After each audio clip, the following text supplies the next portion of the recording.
Good. Busy. Okay. So, shall we wait for some more time? Because I think you still need some more students. Okay, well, let's, we have reduced numbers. People may have the flu or the cold, because I got entries. Okay. So how do you want to proceed today, Gaberas, while we're just waiting a few more minutes? So maybe same model or same method, what we did last week, so it would be more like a discussion after the lecture. Very happy. I like having discussions about the new broadcast model. Every discussion, every meeting has a specific theme or subject. I think it's a good way to sharpen our analytical skills.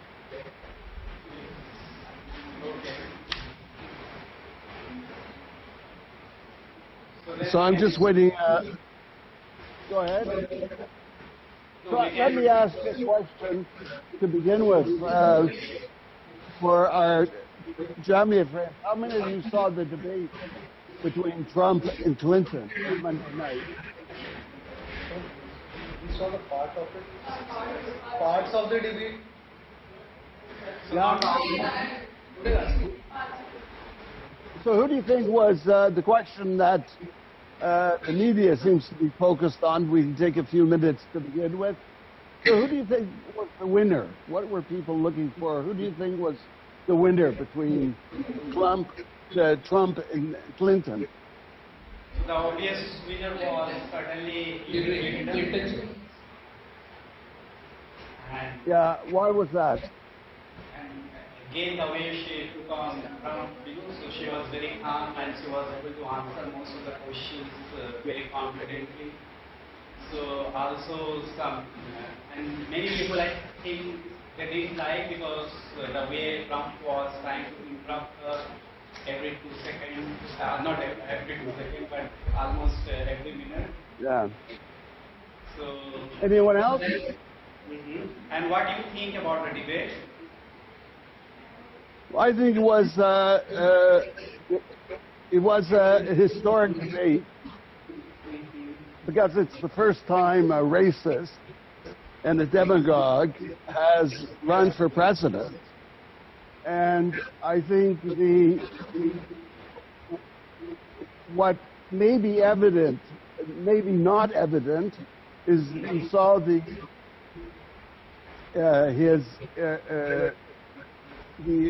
caliber as a candidate. That is he sufficient? Does he have the skills and resources to be president? And I think he gave a very resounding no to this answer. Poorly prepared, rude, bullying, not listening. Yes. Actually, a person who knew very little or explained anything. So I think it gave Hillary a clear win over the actual American voters. Yeah. So I was reading New York Times today, and then I came to know that Trump is going to adopt more aggressive stance in the coming days. He even warned that he might highlight some of the personal issues in the coming debate, which is scheduled. I think it's what interests us is the way I watch it on CNN. Is the way they have created Trump as a kind of credible alternative. I think every time you see it, you realize how the television framing and their treatment of him is so focused on him as this newsworthy individual, and each greater outrage and stupidity is treated like this is a serious. This should be taken seriously. So there's a kind of double standard here. Is what he is saying would not be covered by American television, but they're interested in creating a race. So it's very lucrative, and the CNN and others are making vast profits from his outrageous statements about race, about women. They're very offensive. Yeah, yeah. You know, so they've legitimized this extreme right attack on race and women as part of the campaign. So the media has done this. For instance, he mixes up private business with electoral. So why do the press run after him? Why do they give him so much attention? So that poses a lot of problem of where is truth in his campaign, or how do you report a person who's a chronic liar? Yeah. Speak up. It's funny though, because we're seeing, or sort of this is based on what I saw this morning, some of the conservative states and conservative newspapers are places where they're taking a stand. So the Arizona Chronicle, which is, I mean, Arizona is a really conservative state that has enacted some really problematic racial legislation and has this whole history, so you'd think they would be more receptive to Trump. And they came out endorsing Hillary, and not in like a half-hearted way, by basically saying, well, she's competent and sane and responsible, and Trump is not and doesn't represent even a coherent conservative of America. Which is true. I mean, Trump's conservatism is incoherent at best and kind of like a recent thing. I just wonder, one of the things that I thought was this week's reading in general in the course is the way, like, they like to talk about like old media and new media, but they actually overlap. So newspapers are still publishing while Twitter is broadcasting the debate, while like Twitch is appearing as like a thing that matters. So it's more of a new media, new broadcast environment, I guess. No, you saw the debate. Yeah. Did you see the debate? What?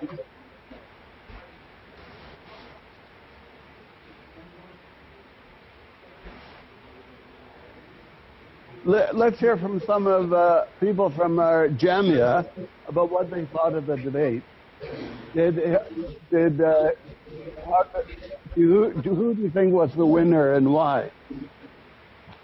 So would you like to add any comments about the debate?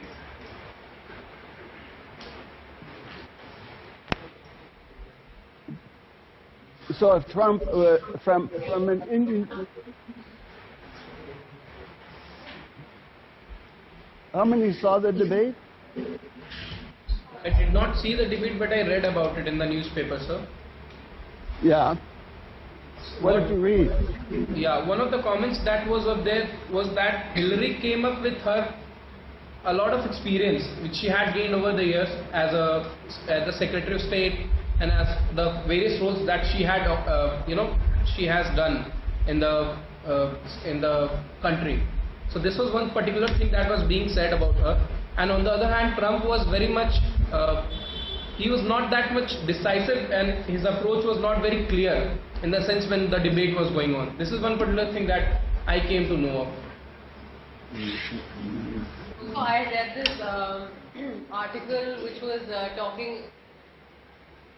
taking a very gender angle, and it talked about her dress itself. She was wearing red, and about how she's wearing the red as a symbolic color of blood, right? The blood of all the men who have constantly discriminated against or said bad things about women in power, and consequences of being a powerful woman, and how you're constantly shamed and named over various things be it your morality or your body and so on.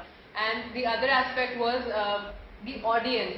So you, even though you see the two presidential candidates and the moderator who's constantly posing questions, you also hear the audience, like slight sniggers and giggles, and in a way you get to see how they react to every statement or every word that these two candidates are uttering. For example, this one statement when Trump says, "My best asset is my temperament," and people just like laugh at his face, is also a way of understanding how public is thinking right then. I mean, you don't really need a post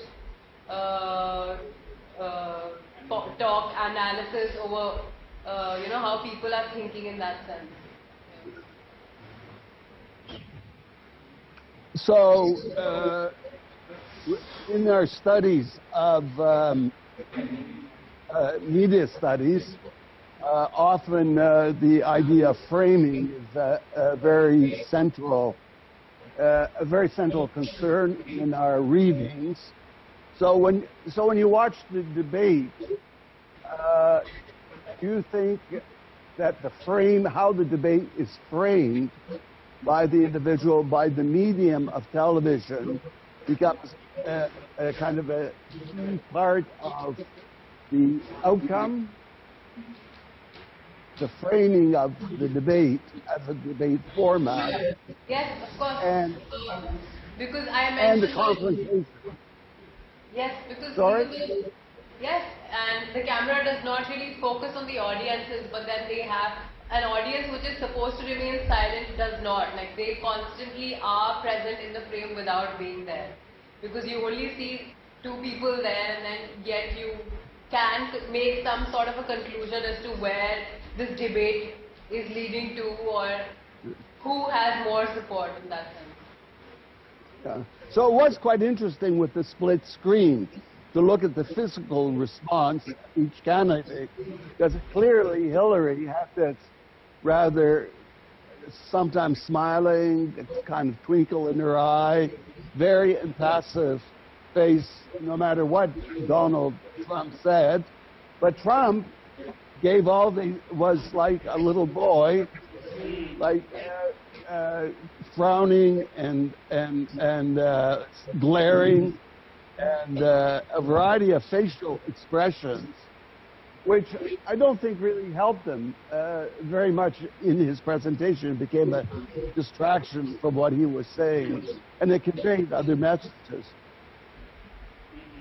But I kind of feel like everyone got too excited about the debate format, because Trump has been awful and interruptive and rude and bullying the entire time, all through the primaries, all through most of his business career, and people, like, they eat it up. They keep supporting him, and I don't think the population he's been targeting cares that he's a jerk. Like, I think they welcome that kind of like immature response or like lack of ability to debate like an adult. I don't think that bothers a lot of the people that he's appealing to, or it hasn't bothered them so far, and it's gotten him all the way to somehow being a presidential candidate. So the final question is: do you think Hillary is going to win, or will Trump win in November? Do you think that, in short, did the debate made a difference? So let's have a few comments from your end. Do you think the debate improved Hillary's chances, or did it nail Trump as the likely next president of the United States? What do you think about what is the impact of the debate on public opinion? Tavares? Oh, so I think we are yet to get the data about public opinion. I think it's going to release either today or tomorrow. But then I really wish Clinton emerges the winner, and I really wish that the debate which has just concluded, it might help Clinton to gain some popularity and some vote support of the undecided voters, and I think that played a very important role because both were very neck to neck so far. So I hope once the public opinion data comes out, so as anyone else from your side, I have one last question. As Indians, are you worried about the outcome? That's the question.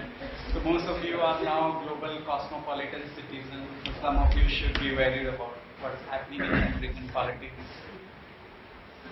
Yes, sir, we are, because the advancement that has been in the recent time is that what we see is that America has got very, the strategic points from the friendship point. Our Prime Minister and the American President have come quite close in the terms of the trade relations, in terms of, getting the military sanctions and a lot of things. So if somebody who is from the, opposite party and somebody who has a mind which goes in different direction, that can be worrisome. If the Democrat Party comes up, I think the relationship that we have tried to establish now, that can somehow go in the long run and can be maintained. But when it comes to the Republican Party, or maybe Republican Party somehow has been really reduced to only Donald Trump this time. Nobody else other than we don't see anybody speaking other than him, and he was he was criticized a lot by his own party mates. But then anyways, what I particularly feel is that we will take a blow if somebody from the other party will come to the power. But when Trump makes these racist comments, are you offended by his overt attack on Afro-Americans, Hispanics? You identify with... Well, I have something to say. So, Donald Trump promised two things as a part of his agenda, which is to stop outsourcing jobs to other countries as a way of preserving jobs for American citizens. I don't know what his definition of American citizen is. But yes, that was point number one, that to stop outsourcing. The other was to throw away immigrants, right? To push them away. So I believe that American capitalism thrives on cheap labor, and cheap labor is provided not only by immigrants coming to America and outsourcing of jobs. So if he were to achieve these two aims, it is in a way, I don't know, hurting the foundation of his own country. That will prove, that is my opinion on by not bringing in race, gender, class relations. I think, just want to say that on cheap labor. Yes, this is again very interesting because earlier you asked about the framing of the issue, and one of the important things that is emerging throughout his campaign is trade framing. The way he's framing his entire campaign is kind of trade, that there is some trade that is coming, that is imminent, and then the Americans need to be united against those trade, whether it's real or imaginary. So that is, I think, so sometimes we not only get very, I think sometimes it's shocking the kind of statement he could make during his campaign. So we'll see what happens. Well, let's go to the question. So today we're looking at the new broadcast model. What are its defining characteristics? And then new options for political elections versus street protest. Has the left-right binary broken down? So let's begin with this new model of the new broadcast model. But theoretically, we have not thought about whether there is something that could be called a model having specific characteristics that distinguish these systems of communications from previous ones. What is it so different? And it's good to try to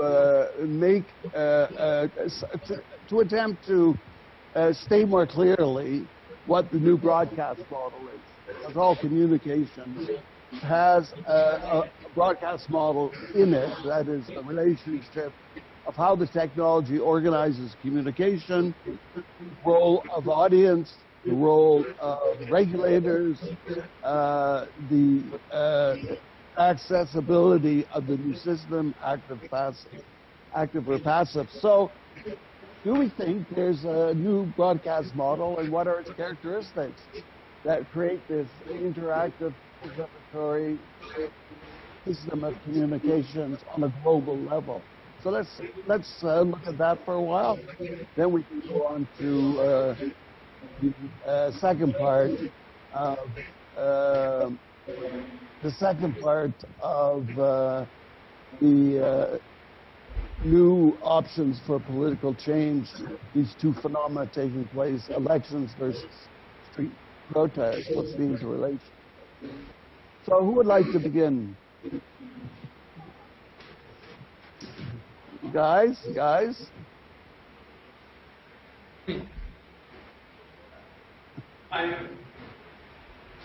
Okay, so yeah, I was thinking of a new broadcast model. I was thinking a lot about the current news media and how people get their news information. And I think it might be true that a lot of people frequent online media in terms of because I mean, usually, at least in Europe, like news is broadcasted at a prime time, and you might not have time during that, for example. So, but for example, I do have like the major broadcasters on my mobile phone to get news that happen. But still, I'm not confronting alternative media sources. So it's basically still those that I would watch on TV, but I'm using it to supplement what I get from the normal news shows. So I think, I mean, it's only a way of supplement, but most people still purchase newspapers if they do online. I think it's, for me, it's the same principle. You read the same stuff, and it's also like if you have it on your phone, you still get the same news as everybody does via TV. So yeah. So I'm not sure whether there is like a whole new broadcast model. Okay, let's go. Anyone else? I think a lot of the time when we talk about the old broadcast model, are sort of based on it being like decided by elites and then sort of like thrown out to like a passive audience, and that's why we have these concerns about media conglomerates and like who owns the channel and all these things. And I think those people are still in place. I thought it was really interesting. Not this week, but last week, the other Fletcher article, when they were like, we're going to test whether Twitter makes the news or like news from other things end up on Twitter, and it's kind of both. It seems like mainstream news gets reported on social media, but if you get enough numbers on a topic in social media, you can make it onto the mainstream news. So maybe instead of like just a top-down model, we're having like bottom-up and top-down, but they're both still going through like that same bottleneck, which is like the people who control these influential channels. Because I think you're right, most people still look for news to places. They always looked for news, even if they now access it through that like newspaper, Facebook, instead of through their actual paper. And I think, too, when we're talking about even, like, sort of the traditional broadcast model, like the article that we received from the professor, I don't know if the Jamia site got it, but about sort of journalism today, and when we're talking about sort of even how that's changed, I think, right? Journalism isn't what it used to be. It's not getting the, I guess, funding or attention that it used to get. And I really liked that article in terms of he's talking about it needs to be sort of investigated. It needs to be sort of presenting the truth rather than what we see today, and it's just sort of presenting what's said or two sides of a debate, and it's not really getting it's not really sort of getting to the heart of the issue. It's just kind of presenting, you know, what was said. In that, in looking at sort of a traditional broadcasting model, is still sort of changed.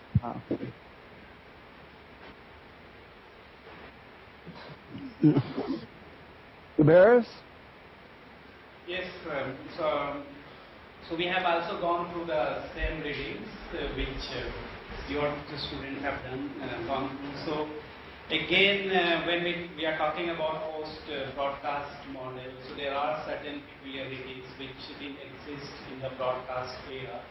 And one of the clear distinction was from the mass audience to the niche audience.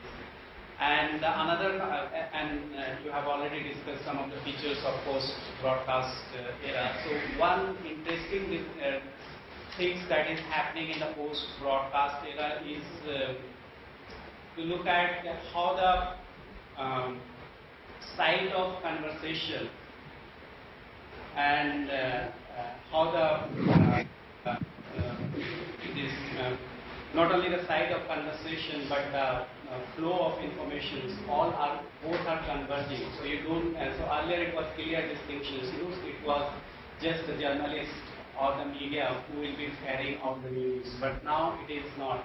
So the individual has become the center of attention, and most of the things. So it's the kind of what's happening, the kind of curated flows where most of the messages are not just created by the not filtered at one place, but it is happening at the multiple sites, and that's where I think we need to understand this post-broadcast era getting much more messy and much more complicated. So I think our students would also like to add some of these points.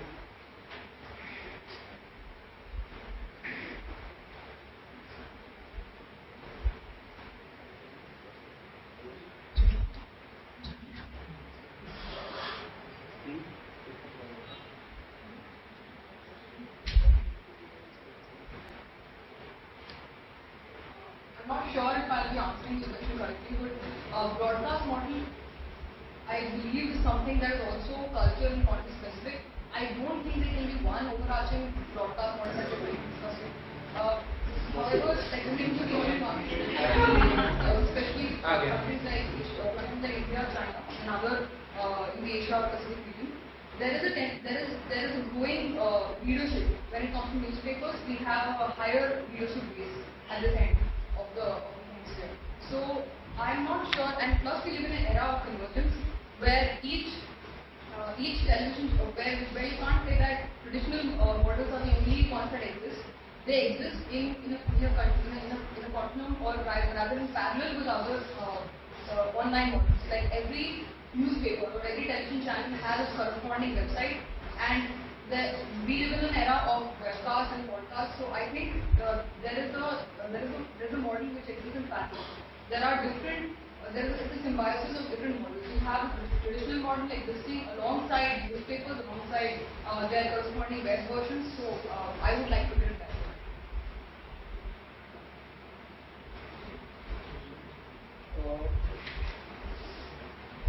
I would like to use the idea of presence and co-presence, as we have known, to look at like how the broadcast model is changing. Initially, we had newspapers where the text and the visual were represented in a particular format, and then we moved on to audio-visual. There are broadcasting. Now, like if I consider two different kinds of mechanisms which are used in like after the coming of internet, the idea of feeds and the idea of streaming. So streaming is sort of continuing the audiovisual method, but within feeds we again see a division between image and the text, which was there in the original format when there are newspapers. This is one thing I noticed, and the second thing is while we talk about feedback mechanisms, feedback which is very important. So it seems that the broadcasting model has sort of developed its feedback mechanisms from practices used in the internet space. For example, comments, like this comment space, basically for commenting. So these are two things I'd like to talk about: the feedback mechanism and the text and visual formats, how they are used.